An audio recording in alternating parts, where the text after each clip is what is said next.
Well, Tyreek Hill got arrested. Not. People are saying he got arrested. Let me clear that up. According to Miami-Dade County Police Association, Tyreek Hill was never arrested, but that didn't stop people from losing their mind. The video camera, the body cam was released, and people all across the world are losing their mind. I'm going to give you a quick take on it. You know what? I've listened this morning to all of the pundits. The white dudes are trying like crazy, like Ian Rappaport. This is truly terrifying. The black dudes, of course, say that it is another sign of police brutality, although, of course, the cops aren't white. They also claim it is racism. Now, here's my thing. Hey, look, I think this whole thing could have been de-escalated had Tyreek Hill just complied. You know, Tyreek Hill came off as this law-abiding citizen post-game that wants to be a cop. Well, if you want to be a cop, comply with cops. Make friends with cops when you're in this situation. But here's the bigger issue for me. You know, Rashid Rice is facing 8 charges, 6 of them collision involving injury by going 150 miles an hour down a highway in Dallas, running into people. He's got 8 charges against him. And he's still playing. Remember Henry Ruggs? You know what Henry Ruggs is doing right now? Henry Ruggs, after having a blood alcohol level of 0.16, going 156 miles an hour down a city street in Las Vegas, killing a young lady named Tina Tintor and her dog, is currently working for $2.50 an hour in the governor's mansion while serving a 3 to 10-year sentence for that, vehicular manslaughter. But the NFL shuts up. I don't hear any of these talking heads on my TV who are all posturing. We understand what everybody's doing. The white dudes are scared to death. The white dudes don't want to say, hey, look, man, you de-escalate it. Because if they're sitting next to an African-American guy, the African-American guy is going to say, well, that's not how it works for us. Well, I got to tell you, that's exactly how that would have worked. But the bigger issue, in my opinion, isn't Tyreek Hill being a fraud, isn't Tyreek Hill being a victim here. It's the fact that I don't hear a damn thing from the NFL, that I hear a damn thing about the NFL all the time on everything. Everything we hear from the NFL. You got guys in prison. You got guys facing charges that are playing.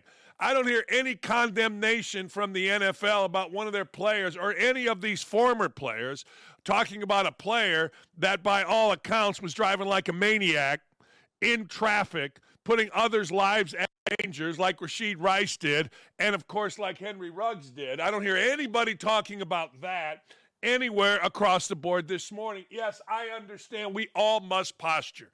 Ian Rappaport, that's terrifying. There ain't anything terrifying about it. I've always said this. I've always said, what are police supposed to do? De-escalate. Really? I've seen police on saying, hey, look, they de-escalated by asking the man with the incredibly tinted windows to roll down his window. That is not an unreasonable request. That man decided he wasn't going to. That man decided he was going to get belligerent, not discuss, just keep asking for his agent, Drew. So police are supposed to do what? Well, they're not supposed to get in an ego match, and maybe they did. Maybe they were wrong for doing that. I don't know. But I do know this. I've not heard from the NFL, not one iota, about all these things. In fact, they have a player, Jalen Carter, who was drag racing a young woman at the University of Georgia that ended up dying with one of Carter's teammates. And he's just playing right there. I believe it is for the Philadelphia Eagles. You know, I'm not saying who's right and who's wrong. My belief, I'll tell you point blank. All the guy had to do, Hill, if he is this law-abiding citizen, if Hill is this guy that wants to be a cop, because, hell, he's got a head. He's got a hat. That means he's a cop. That's what he said. All you got to do is do what the cop said. It's literally that simple. Do you know who Crystal Espinal is? E-S-P-I-N-A-L. He's Hill's girlfriend, 8-month pregnant. 2014, at Hill's house, Espinal says she was choked by Hill, punched in the stomach and the face, still in pain. She was concerned about the baby. Hill was charged with felony domestic assault and battery by strangulation. And Hill was dismissed from Oklahoma State. Spent the night in jail. Don't know what happened to the rest of it. But this is a dude with a record. You're pulling him over. He's driving like an idiot. I don't give a damn if he's Terrell Hill or Terrell Dakich or Tyreek Hill or Tyreek Dakich. Who cares? If I'm a cop, yeah, I'm nervous. If I'm a cop, maybe I know who he is. Just roll down your damn windows and let's get this thing solved. And don't give me this crap about you're a white boy you don't know. My ass, 3 times, Homewood, Illinois. Open up a sliding door. We were surrounded by cops. Our van, which we were playing hockey, had matched the description of a van that had robbed 2 places. I looked out, opened up the sliding door, spit my shoe. As it was going down, I saw the cop's shiny shoes. Splat, right on his shoes, gun right there. That was the second time. First time, Franklin, Indiana. I took a couple buddies of mine to Franklin, Indiana, Franklin College. I was in Bloomington, about 30, 40 minutes away. I was going to see a girl. They were going to party. I drove them. I was hanging with the girl, watching TV, watching some movies. They were out drunk, called me, Dan, picked me up. Picked them up, country road, didn't see a stop sign, ran through it. Cops stopped us, one in the front, one on the side, one behind. My buddy rolled out. He was so hammered, he fell down. Cops immediately pulled their guns. My buddy said, what are you going to do, shoot us? And I'm sitting there going, oh, crap. I got out. They asked me out of the car. I put my hands up. I gave them my ID. I said, I'm the designated driver. I'm sober. I'm just getting these idiots home. Guns were out right on me. Third time, coming back from my girlfriend's house, Cedar Lake, Indiana.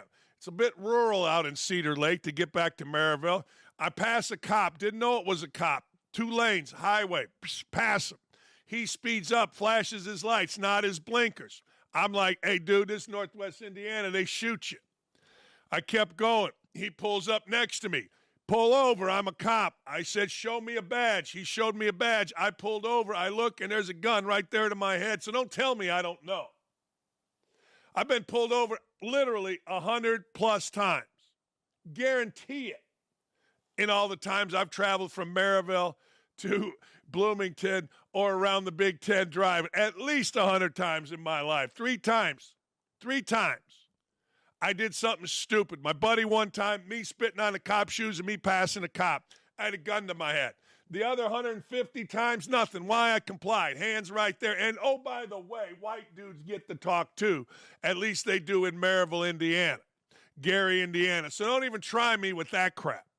Don't even give me that. All Hill had to do was comply with the officers. Now, the officers have a problem because, well, let's just be honest. Public opinion is going to go against them because we've got the pregnant wife beating football player who's a star, went out and scored a touchdown for the Miami Dolphins, and those guys always take precedent. And he's on the phone with his agent instead of dealing with the cops. I don't mind the on the phone with the agent. I understand it. Again, I got stopped, Hartford Airport. Couldn't remember if I had paid the last ticket. Called my brother, my lawyer, as the cop was stopping me. As soon as the cop went back, I said, hey, man, what do I do here? Because I think I might have a problem. He goes, you'll be fine if it's the first time they pulled you over. It was. I mean, just stop. Just stop with all the crap. NFL, you got a bigger issue. You got a bigger issue. Pro foot, college foot, you got a bigger issue. You're giving all these guys all this money, and guys don't know how to act, so they're going to get in their car and endanger other people's lives. What are cops supposed to do? Let something like Henry Ruggs happen with Tyreek Hill on his way to the stadium? Well, they didn't have to put him on the ground. I don't know whether they did or didn't. I don't know the protocol. And I know this, Calais Campbell should have just got his big ass, showed his ID, and stood there and got in the car and pulled the car up and over. That's simple. I mean, put yourself once in a while in the cop's position. You put yourself in the cop's position, you're pulling someone over, maybe you know him, maybe you don't. He's acting like an idiot, he's got a record, he's got tinted windows, he won't do what you ask him to do. I mean, what the hell are you supposed to do? You're trained to be suspicious. You let up as a cop, and let's just say for the sake of argument, that isn't Terrell Hill, or Terrell Hill's crazy and has a gun. Who knows? You don't know. Well, you're not supposed to pull him over because he's a football player? Football players kill people. See Henry Ruggs. See what happened at the University of Georgia. I mean, don't even try this crap. So, what happens now? Well, you know white folks are going to posture like hell. Black folks are going to posture like hell. Everybody's going to blame it on the cops, and that's cool.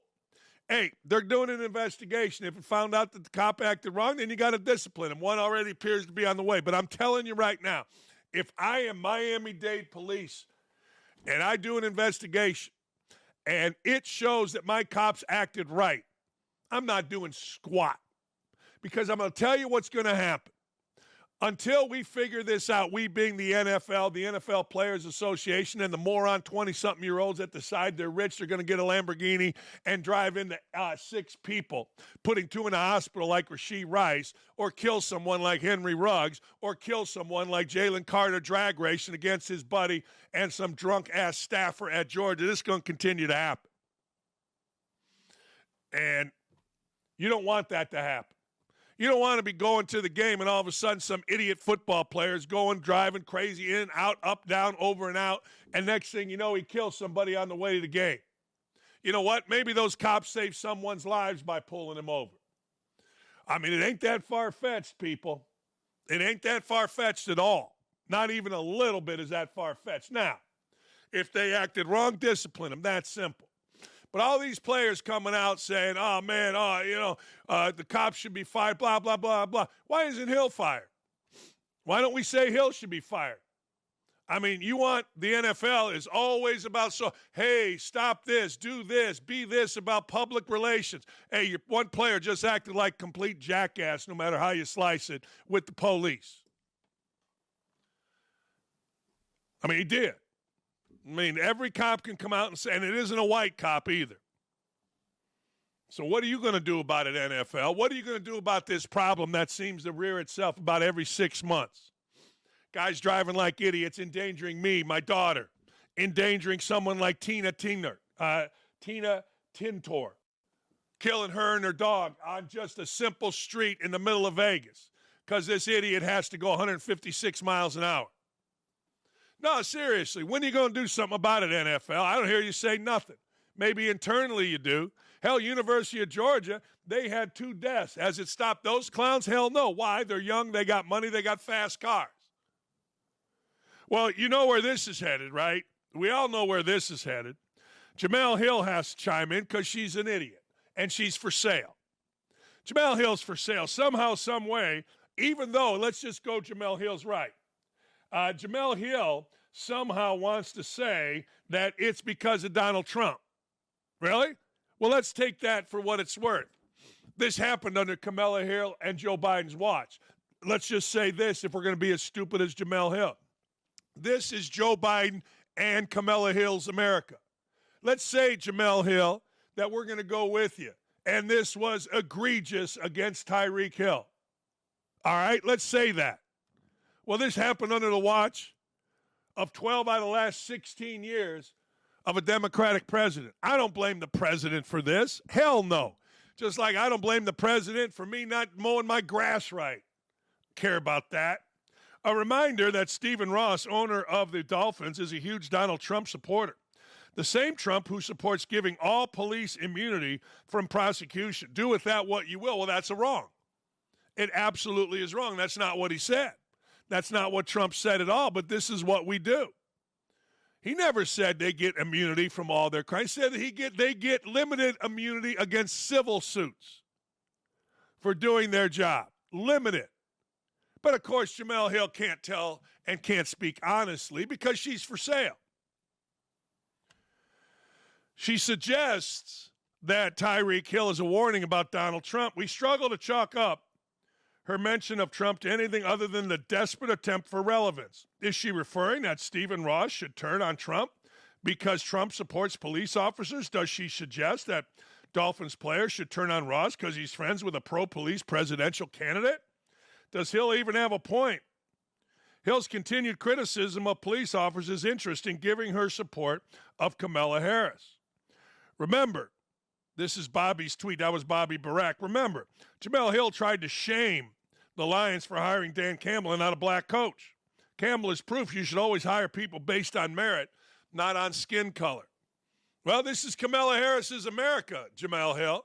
This didn't happen under Trump's watch. This didn't happen because of the owner of the Dolphins. This didn't happen anything other than under a Kamala Harris-Biden America. This is the America you want. right here, right now. Let's be honest. If we're going to go that stupid, if we're going to be that stupid and somehow involve Trump and the owner of the Dolphins, then damn. Now, if the players of the Dolphins want to boycott, God bless you, man. Give up all that money. Great. That'll last about a minute. There's nothing to boycott. Ain't a damn thing to boycott. How about the Dolphins? How about the NFL stand up and say enough with the reckless driving? Enough putting the public at danger. One freaking time they stand up. Well, Stephen A. Smith's for sale too, of course, but at least Stephen A. Smith is somewhat consistent. On First Take, he doubled down on the idea that police brutality is alive and well in America in light of Tyreek Hill's detainment and release after the incident occurred just before the season opener. Here's Stephen A. Smith. But when he was stood up thereafter with his hands cuffed behind his back and a second officer came and forcibly sat him down, this is what we're talking about when we talk about the ease with which dehumanization kicks in when it comes to black men. Mm-hmm. Why are you doing that? Why was that necessary? He clearly was not a threat at that particular moment in time. Why would you do that? And to me, that is what the police department in Florida needs to answer for. That is the kind of questions we should be asking. Yes, a verbal altercation. Okay, all right, what did he say? Yes, we want to know that. Why'd you stop him to begin with? Okay, fine, we want to. But you know what? Anybody can come up with reasons and rationale for that. But the physicality that was implemented, why?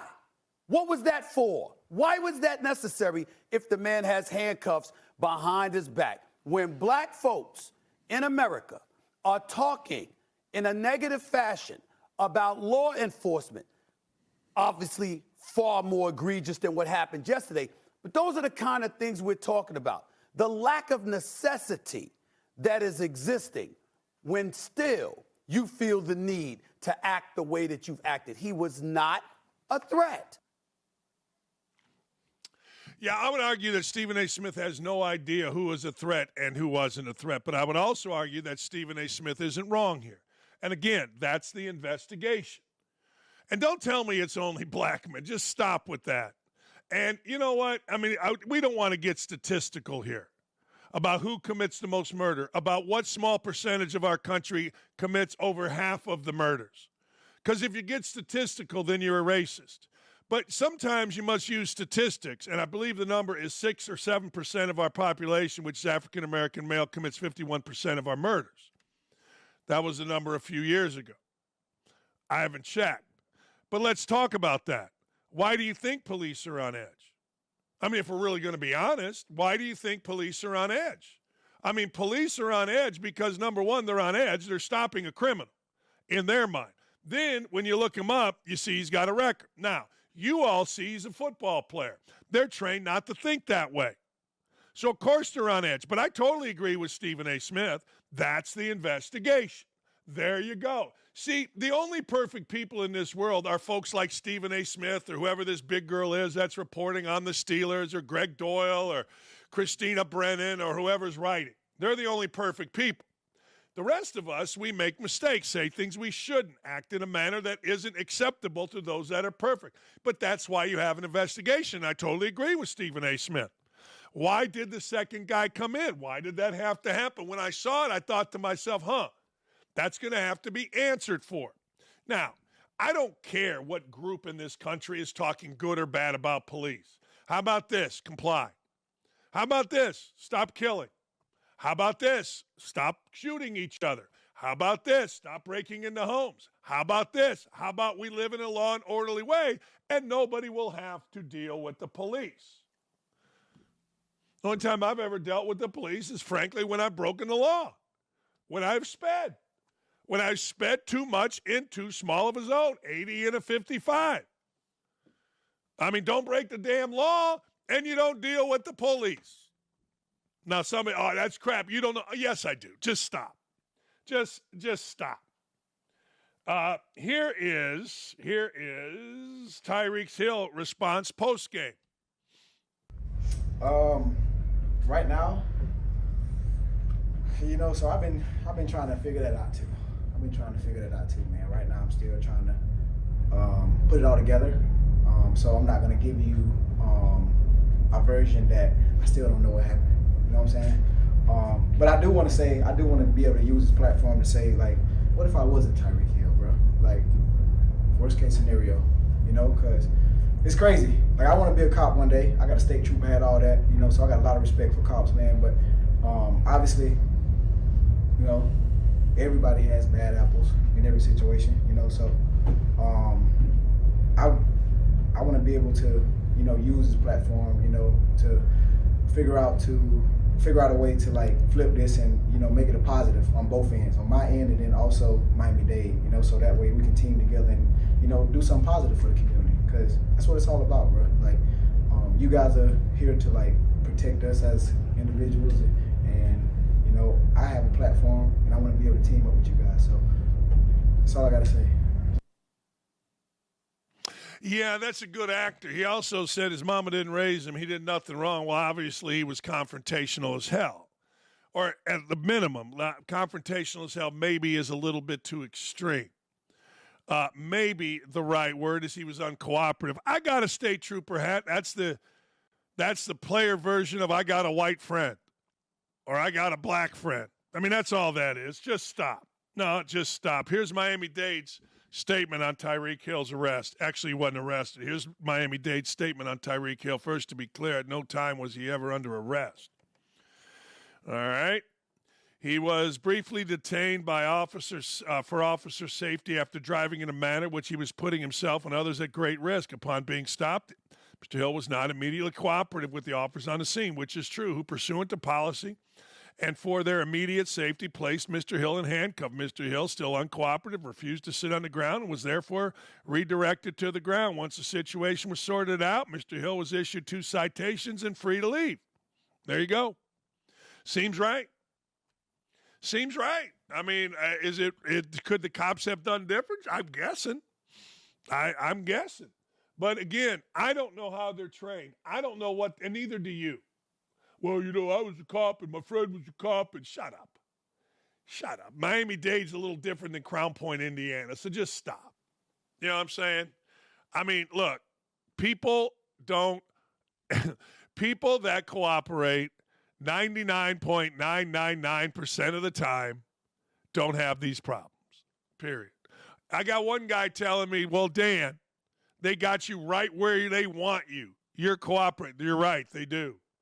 Because I don't need to be cuffed. I laid on the ground yesterday with my hands on my back. I don't need that. My big fat belly and I got a hernia in the middle of my stomach that I've had for a long time doesn't need that.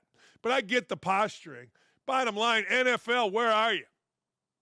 How many more people on the streets have to die or get crashed into by your idiot players going an idiotic rate of speed before you make a statement?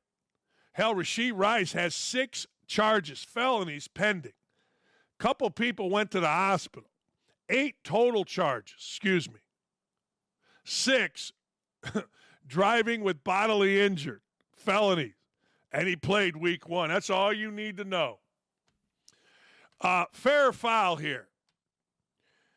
Players, both sides of the internet, have been reacting to the viral clip of Daniel Jones walking out of Giants Stadium, getting mercifully booed and shunned by pissed-off Giants fans who waited for him to leave so they could get a piece of him hours after the game. Let's take a look.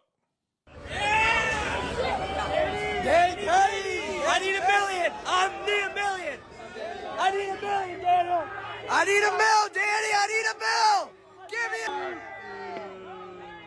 You stop.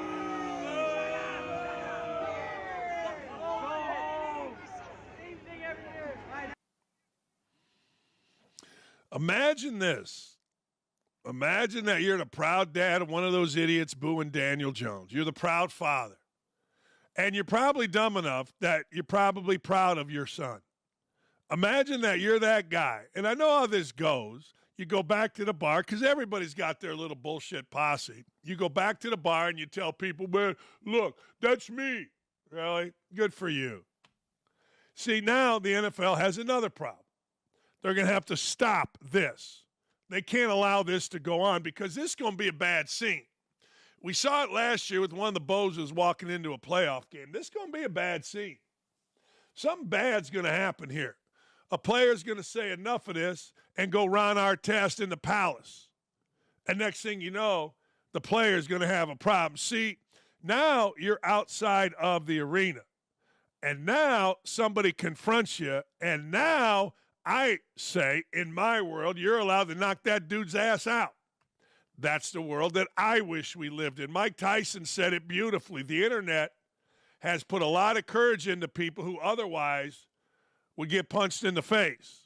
The clown yelling, boo, boo, I want $1 million, Danny, is probably among the biggest pussies in America.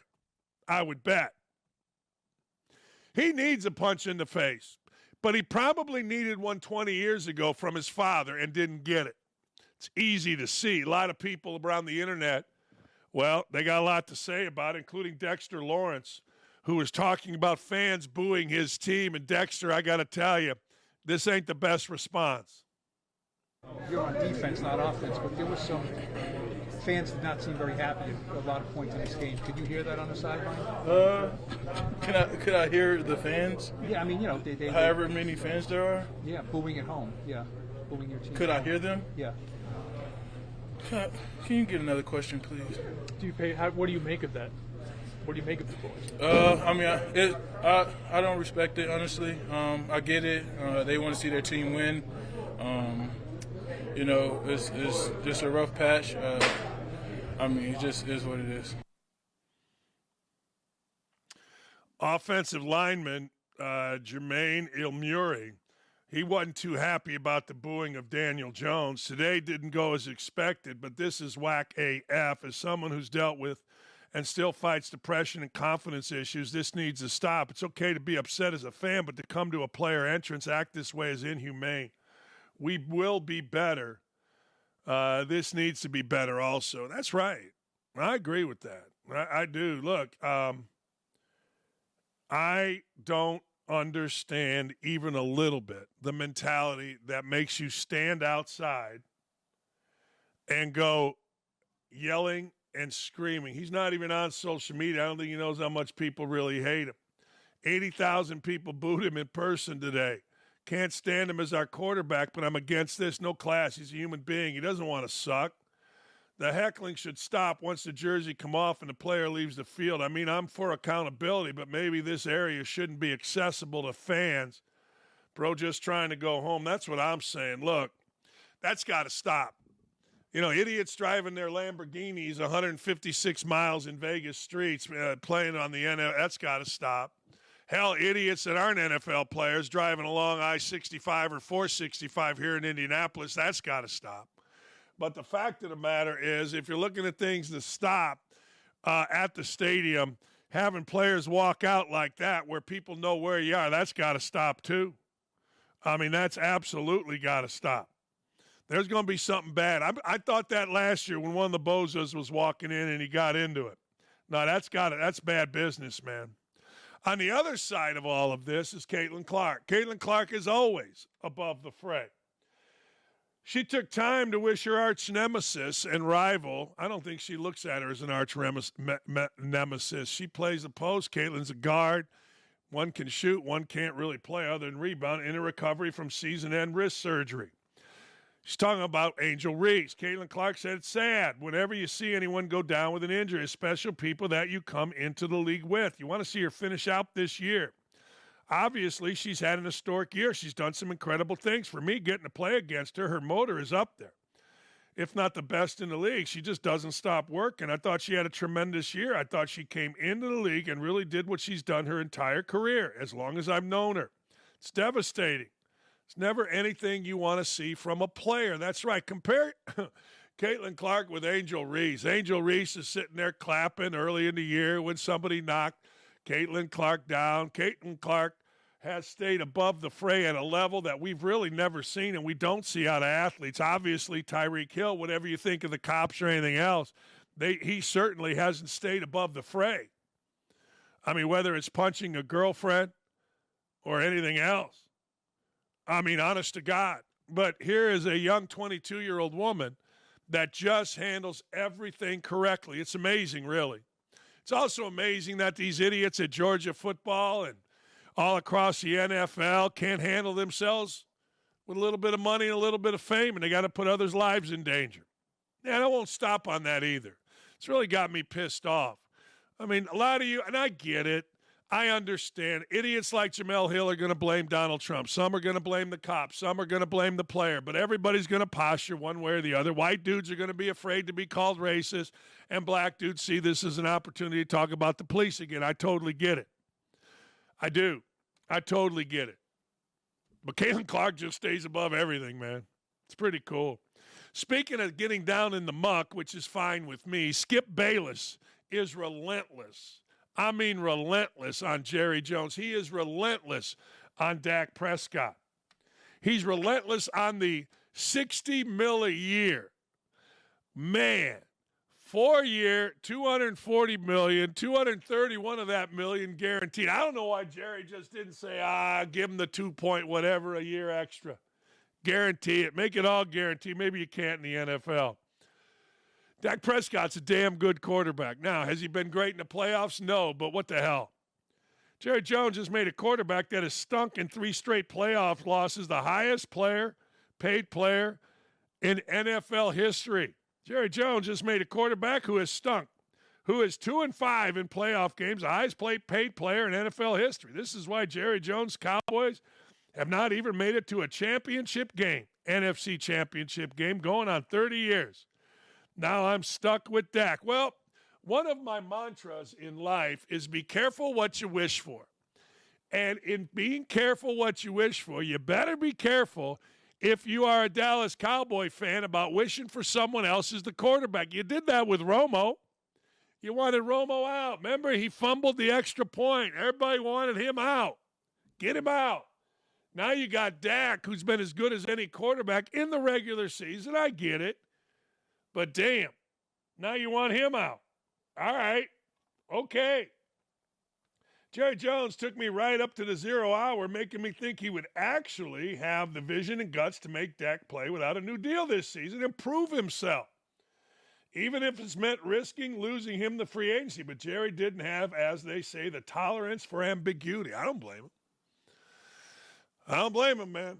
You be better in the playoffs, but you got a good one. You might as well keep him. Since I was 10 years old, I love the Cowboys with all my heart and soul. But right now, that love is being tested like never before. If you're a smart Cowboy fan, you know the feeling. Well, here's what Jason Garrett, who coached Dak Prescott, had to say about all of this. But back to Dak, he just plays the game at a high level. I hear these clowns on TV say he's overrated, he's not in the top 10. Watch the game. Yeah. He's an incredible football player, great leader for that team. We are not the clowns on TV. That's not us. We got to get some. Yeah, I mean, the giggly one, that show's become a little giggly. But I will say this, good for Jason Garrett. Wow. Mr. Milquetoast. That's pretty good. No, that's really, really good. And you know what? I kind of liked it. I saw that live, and I thought, wait a second here. Is that Jason Garrett? It was. Now, the little girl's got to get giggly. We all get that. But, you know, wow. We are not the clowns. Yeah, okay. I mean, that is what it is. But, hey, man, good for Jason Garrett. Speaking of Jason Garrett in football, 8 scoring drives last night by the 49ers. Jordan Mason is a guy, I don't even know who the hell he was. Came out of Georgia Tech. Let's talk fantasy football. The number 2 pick I had in the fantasy football draft, the Dakich Show Sack Up League. I took Christian McCaffrey. He's out. I think I'm going to announce that I'm quitting all my jobs and become a fantasy football guru. I'm going to make all my money on fantasy football. Anyway, 32-19. I thought, as Mason was carrying 28 times for 147 yards, I thought, you know what? Isn't Robert Saleh supposed to be a defensive coach, the coach of the Jets? They gave up 400 yards. My fighting days are long since over, and they weren't that good when they were in my prime, but I'll fight anybody over the best point guard in the NBA ever is Isiah Thomas, only guy to go through Bird and Magic and Jordan. for not one but two titles. And it wasn't like he had the best player in Europe coming in, Tony Kukoc. It wasn't like they got a Hall of Fame rebounder and Dennis Rodman coming in. They had Rodman Young and Sally, and Dumar's a Hall of Famer. And Ricky Mahorn's obviously the guy that I've met, nicest dude in the history of the world. I'll fight anybody about Isiah, but Isiah, I gotta talk about this to you. I'm reading Anthony Edwards, and I know young guys can be full of themselves, particularly young guys that have a good playoff series. But him talking about players having no skill pissed me off. I don't mind people saying guys are bigger, stronger, more athletic, shoot, but whatever you want to say. But don't tell me about skill when it came to you, Jordan. And then I saw you on. I'm sorry, this question is so long, but I saw you on social media talking about Magic. And I'm with you on Magic, man. Magic, best transition passer I've ever seen. What are we talking about here, Edwards? Yeah, I think I'm not sure what they define as skill these days. And here are the 5 skill sets that I always looked at. Okay, there's passing, rebounding, shooting, catching, and dribbling. Those are kind of the 5 skill sets. And the only thing that I think this generation has surpassed any generation is the distance of shooting that they shoot from. Now, they describe that as an evolution. And they confuse skill with athleticism. And this isn't the first generation that could jump or could run. I would put Wilt Chamberlain and Bill Russell up as athletes that are far much better athletes than, probably 95% of the players in the NBA today. I don't think there's ever been a better athlete in the NBA than Wilt Chamberlain. So when you talk about athleticism and skill, I think this generation confuses skill with athleticism, and they're not correct on either one of them. The only thing they're correct on is the acceptability of being able to shoot from greater distance, but also the acceptability of being able to miss, keyword, miss from greater distance. You said on here last time, and it has stuck with me, and I've actually used it a lot, and I always footnote you. I always credit you. You said something, whenever it was, let's go back 10, 15 years, SportsCenter and highlights, NBA TV, which you work for, would show dunks, crazy dunks. Okay. Well, now it's shooting from distance, and that is the thing. But I got to tell you, when I went through what Edwards had said, you tell me, fast break, you or even Bird, certainly Stockton, and absolutely freaking Magic in transition. Is there anybody currently now that when they get the basketball, like when you got the basketball, whether it was at Indiana and I was watching you, or whether it was and you got the basketball in transition, I knew it was going to be a layup. Same thing with Stockton, same thing with Magic, same with Bo. All right, is there anybody now that compares to you? Let's just take you 5 in transition, because that's a major skill. No, I don't. The last one that I saw in the league with that type of skill and creativeness, that when he got it in transition, you were like, oh, something's getting ready to happen beautiful here. Right. That was Jason Kidd, right? When Jason Kidd got in transition, you were like, oh man, what's getting ready to happen? Nowadays, the way the game is played, they run for the 3-point shot. So you never really get to see the creative and the imagination. And when we talk about great passers, everyone has, the 4 passing spots that you can pass through, right? But that 5th angle or that 6th angle where it takes creativity and imagination, where you have to do the sublime, you have to do something that no one has ever seen before.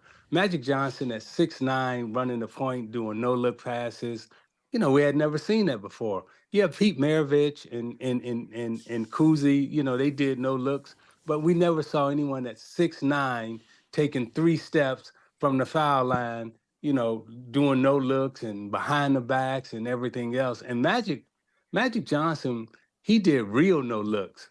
Dan, you and I, we would peek at the no look, right? You know what I mean? We look out the corner of our eye, but Magic would turn his whole head. You did real ones. But I think what we miss in our game today is imagination and creativity. Why do we love watching Kyrie Irving play? Because the way he dribbles the ball, you can't teach some of that stuff. It's his imagination, it's his creativity that comes out.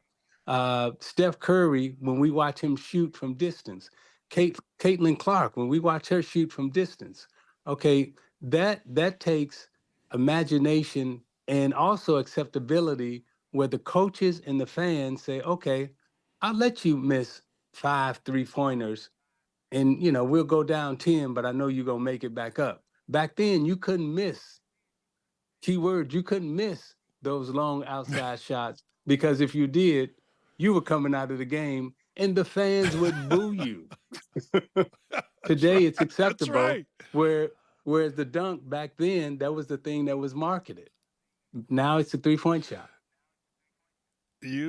Speaking of creativity, I thought this was one of the funniest things. People wanted to argue with you about skill. And you showed on Twitter or X, whatever the hell it's called, you showed in game, not breakaway, not one on nobody, the bounce pass lob that you used to do and Magic used to do, and maybe some others, I don't know. And like I said, it was in transition. It wasn't one on nobody. You know how guys will bounce it and dunk, that kind of thing. No, this was the in transition, full speed bounce pass lob. And if that didn't shut up anybody questioning you or Magic or whomever about skill, I don't know what the hell else was, because even I was like, holy shit, I forgot about that. Damn. The originality and creativity and imagination, it's like we all wanted to bring something new to the game, something extra to the game. Everybody right now has the same. When you talk about skills, right? They all use the same trainers. They all use the same workout coaches. They all replicate each other. And there's no one that really you can say is so different than the other, right? Everyone has, basically the same skill set that we watch in a day. When you look back, in the 80s, which is predominantly where I played, most of my basketball. Hey, I'll name 5 guys, and none of us played like each other. Bird, Magic, Jordan, Dr. J, myself, Kareem. Not all of us, when you look at those 6 players, all of us played differently. When you look at today's NBA, you can look at all the 5 guys and say, okay, relatively they have the same skill sets. They're not any different than the next superstar. So there's no really separation. What separated us was, again, the imagination, the creativity, and the originality. None of us wanted to be like each other. We all wanted to beat each other, but none of us wanted to. If that was your move, it was like, okay, that's your move. I'm not trying to do that. I'm gonna do something better. So the bounce pass lob, I've only seen one player in today's generation try it and successfully do it in the All-Star game. And that was Steph Curry, who did it to Giannis in the All-Star game. But no one's done it in game. So I own that. Yes. And, I'm thinking as you went through that, I'm thinking to myself, you're absolutely right. Kareem had a sky hook. Dr. J, I mean, he made the most ridiculous best basketball shot I've ever seen in my life. And I remember seeing it live. And, when he went under the basket, one hand with the swoop, I've never seen nothing like that. You, unbelievable. Yeah, you're exactly right. I do want to ask you about Caitlin Clark. What has been your impression? And more to the point, why do you think Caitlin Clark has taken off the way she has taken off all through basketball? she's got it. She's got what they call that it factor, right? And some people got it and some people don't. And she Yeah, has yeah. it. And also she also has game. She's got real game. When she came out of college, everybody was talking about, oh, she's going to be a great scorer and she's going to shoot the basketball, she's going to shoot the lights out. And then she unveiled, oh, I can drop dimes too. Oh, I can pass too. And what we're seeing now is you're seeing the complete offensive player come into play because she came in and everyone was saying, okay, we got to take away the three. And then they found out, okay, she's unselfish. Every time we put two on the ball, she passes behind the trap, and now we got 4 against 3, and they got Mitchell swatted up in the corner, and she's knocking down the 3, right? Or we got the big rolling to the basket for a layup because Caitlin's drawing 2, and she's not selfishly trying to beat 2. She's putting the ball behind the trap, so now you're playing 4 against 3. Oh, well, we got to stop doing that. Well, now we'll just force her right because we know she likes to go left to shoot a 3, so we'll force her right. What did Caitlin do? Caitlin said, okay, I got to develop me a little runner. I got to get to the basket going right, so now I can go right and left. Pick your poison. So you sending me right? Okay, I'm going to the basket. I'm going to lay it up. Oh, I got a little floater now. I'm working on my little floater game. So when you send me right, ain't no trap. I got you on my left hip. I can shoot that little right-hand floater. Oh, what you gonna do now? So offensively, she's developing. Her passes, her teammates are getting used to her passing. I remember when I first came to Indiana and Coach Knight for Landon and Ray aside, and one day he said he had a hockey mask, and he said, "You guys may have to wear this because." He used to call me Pee Wee. He said, I told Pee Wee every time that you missed the ball, Pee Wee gets to hit you in the face the next pass. and so Caitlin right now, her dimes are coming through. You see she was averaging a lot of turnovers during the course of the season. Next year, that will come down because now her teammates are getting used to her not only passing them the ball, but giving it to them on time, on target, catch, layup, or shot. So what are they doing now? They're running. You see creativity, you see originality, you see all that stuff in transition now because the floor is spread. As soon as they get the ball, make a miss, they are out, man. They are out filling the lanes, running their spots, getting to their spot. Why? Because they know Caitlin gonna give it up. That's the beauty that we're watching in basketball right now with Caitlin Clark. That's so well said. I'll never forget playing with you in the back, that rubber court in the back of the field house, actually being nervous. Like I'm nervous in a pickup game because I've got to have my hands above my elbows so I'm going to hit in the goddamn face running on the left wing in transition. Because Isaiah's going to do some shit that is going to, I've never been nervous in a pickup game except running the court with you with the ball. I'm like, holy hell, don't get hit in the face. Don't get hit in the face. Well, she, myself, Magic, we give you the pass that makes you say, "Oh, I got to shoot this," but more importantly, right, I got to make this. I got to make this shot. Right. That's right. That's right. That's what it was. That pass can speak. That pass has voice. It's not the pass where I don't care pass. It's that pass that, hey, Dan, I see you open, you wide open, and I'm giving you this ball, and that ball is talking to you while it's coming, and it's saying, oh, Dan, I'm looking so good. You better make this because if you miss it, the whole crowd gonna be like, oh. I just always figured it ain't ever coming back. If I miss it, it's never, it's never coming back. Hey, I do want to ask you something. You work for NBA TV, and I've noticed this, and maybe it's just Shaq. I don't know. Maybe I'm unfairly saying Shaq because I always think maybe Barkley does it in jest. Are former players on TV sometimes too critical, maybe a little personal? Like Rudy Gobert, this is when it hit me, Isiah. Like, man, I get it. Gobert isn't Shaq, or I get it. He's a defensive guy. For you being a great player, when I did games, I just did it like I said, all right, I'm going to do it like I was coaching my team, like I learned from Bob Nider. I did as a coach. But for you as a great player, can great players be too harsh on normal players in the NBA when they're in the broadcast booth? Yes and no. You can be hard when you start talking about their game and critiquing their game. But when it gets into their personhood, that's when it crosses the line. But when you're critiquing their game, you have every right, and the fans expect for you to point out the good and the bad.